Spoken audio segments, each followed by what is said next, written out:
ಶ್ರೀ ಗುರುಭ್ಯೋ ನಮಃ. ರಾಮಾಯಣದ ಮುಂದುವರೆದ ಭಾಗ.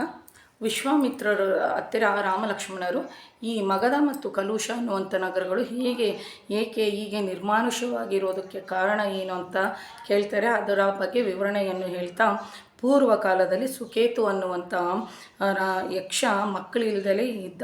ಆತ ಬ್ರಹ್ಮದೇವರ ಕುರಿತು ತಪಸ್ಸನ್ನು ಮಾಡ್ತಾನೆ.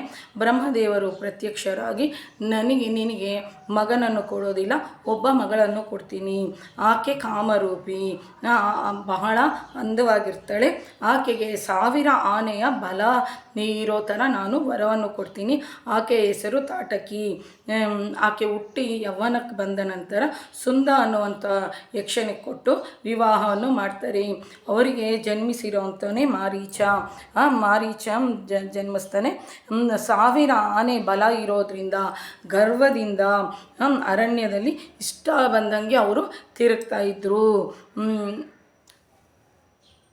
ಸದ್ಗುರುನಾಥ್ ಮಹಾರಾಜ್ ಕಿ ಜೈ. ರಾಮಾಯಣದ ಪೂರ್ತಿ ಹಾಗೂ ಹೆಚ್ಚಿನ ವಿವರಗಳಿಗಾಗಿ ಚಳ್ಳಕೆರೆ ಲತಾ ಶ್ರೀ ಯೂಟ್ಯೂಬ್ ಚಾನಲನ್ನು ವೀಕ್ಷಿಸಿ ಹಾಗೂ ಸಬ್ಸ್ಕ್ರೈಬ್ ಮಾಡಿಕೊಳ್ಳ್ರಿ. ಜೈ ಶ್ರೀರಾಮ್.